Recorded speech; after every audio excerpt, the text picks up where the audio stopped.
తాకట్లో ఉన్న మీ బంగారాన్ని విడిపించి ఆ రోజు ఆన్లైన్ రేటుకి కొంటాం. Sharma gold company. శ్రీశైలం ఎడమగట్టు కాల్వ సొరంగంలో చిక్కుకుపోయిన 8 మంది జాడ ఇంకా తెలియకపోవడం ఉత్కంఠ రేపుతోంది. 3 రోజులుగా సహాయక చర్యలు కొనసాగుతున్నాయి. కానీ ఆచూకీ దొరక్కపోవడంతో కుటుంబ సభ్యులు ఆందోళనకు గురవుతున్నారు.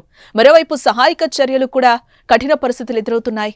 130 మంది ఎన్టీఆర్ఎఫ్, 120 మంది ఎస్డీఆర్ఎఫ్, 24 మంది ఆర్మీ, సింగరేణి రెస్క్యూ టీం నుంచి 24 మంది, హైడ్రా నుంచి 24 మంది సహాయక చర్యల్లో పాల్గొంటున్నారు. కానీ వారి ప్రయత్నాలైతే ఫలించటం లేదు.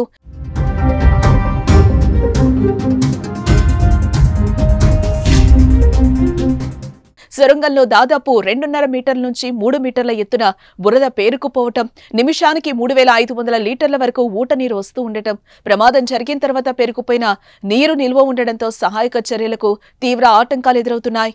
సహాయక చర్యలకు ప్రధానంగా బురద నీరు అడ్డంకిగా ఉండడంతో డీవాటరింగ్ చేయడం సవాల్గా మారింది. ఇప్పటికే డీవాటరింగ్ కోసం అక్కడ 150 హెచ్పీ సామర్థ్యం కలిగిన మోటార్ ఉండగా మరో 100 హెచ్పీ సామర్థ్యం కలిగిన మోటార్ను బిగించారు. నిమిషానికి దాదాపు 4500 లీటర్ల నీటిని బయటకు తోడుతున్నారు. అంతా బురదగా ఉండడంతో పాటు టీవీఎం యంత్రం పైభాగం కుంగిపోవటం, ఇతర పరికరాలు అడ్డంగా ఉండడంతో ముందుకు వెళ్లేందుకు సవాల్ ఎదురవుతోంది. టీబీఎం యంత్రం సమీపం వరకు చేరుకున్న ఆర్మీ, ఎన్డీఆర్ఎఫ్ బృందాలు పేర్లు పెట్టి పిలిచినా చిక్కుకుపోయిన వారి నుంచి స్పందన అయితే రావడం లేదు.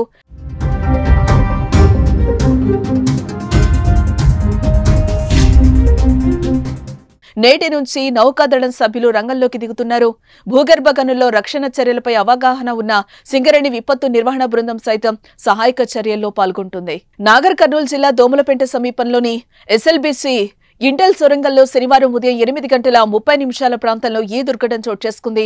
టన్నెల్ లోపల కార్మికులు పనులు చేస్తున్న సమయంలో 14వ కిలోమీటర్ వద్ద పైకప్పు ఒక్కసారిగా కుప్పకూలిపోయింది. ఆ సమయంలో టన్నెల్లో 40 మంది కార్మికులు పనిచేస్తూ ఉండగా 32 మంది తప్పించుకుని బయటపడగా సన్నీ సింగ్, గురుప్రీత్ సింగ్, సంతోష్ సాహు, అనూజ్ సాహు, జగ్దాజస్, సందీప్ సాహు, మనోజ్ కుమార్, శ్రీనివాసులు లోపల చిక్కుకుపోయారు. వారి కోసం శనివారం నుంచి రెస్క్యూ అయితే కొనసాగుతోంది. శనివారం రాత్రి 10:30 ఎస్డీఆర్ఎఫ్, ఎన్డీఆర్ఎఫ్ సిబ్బంది 8 మంది టన్నెల్ లోపలికి ట్రైన్ ద్వారా వెళ్లారు.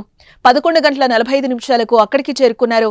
12 కిలోమీటర్ల వరకు ట్రైన్లో వెళ్లి అక్కడి నుంచి కన్వేయర్ బెల్ట్ సాయంతో మరో కిలోమీటర్ వరకు వెళ్లి పరిస్థితిని పరిశీలించారు.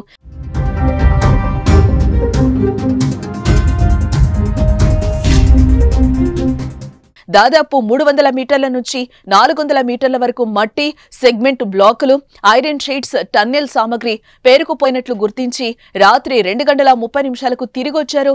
అర్ధరాత్రి దాటాక 3 గంటలకు సింగరేణి, ఎన్డీఆర్ఎఫ్, ఎస్డీఆర్ఎఫ్ కు చెందిన దాదాపు 23 మంది టీం టన్నెల్ లోపలికి వెళ్లింది.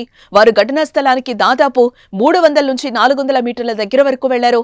అక్కడ దాదాపు 2.5 మీటర్ల ఎత్తు వరకు బురదుండడంతో అందులోకి దిగి నడవడం వీలు కావడం లేదని రెస్క్యూ టీంలో ఉన్న వ్యక్తులు తెలిపారు. 24 గంటల షిఫ్ట్ల వారీగా 3 రోజుల పాటు సహాయక చర్యలు కొనసాగిస్తూనే లోపల ఉన్నవారు బయటకొచ్చే అవకాశం ఉందని కొందరు తమ అంచనాలు చెప్పారు. వారు ఆదివారం ఉదయం 9 గంటలకు తిరిగొచ్చారు. 10:30 గంటలకు ఆర్మీతో పాటు ఇతర సహాయక బృందాలు లోపలికి వెళ్లాయి. మధ్యాహ్నం 1 గంటకు మరో బృందం లోపలికి వెళ్లగా వారితో మంత్రి జూపల్లి కూడా లోపలికి వెళ్లి పరిశీలించారు. సాయంత్రం 6:40 మంత్రి జూపల్లి కృష్ణారావు టన్నెల్ నుంచి బయటకొచ్చారు. ఆదివారం మంత్రి Uttam Kumar Reddy JP guest house కొచ్చి అధికారులతో సమీక్ష నిర్వహించారు. రెస్క్యూ బృందాలు చెప్తున్న మాట ప్రకారం ఈ రోజు వారిని గుర్తించే అవకాశం ఉన్నట్లుగా తెలుస్తోంది.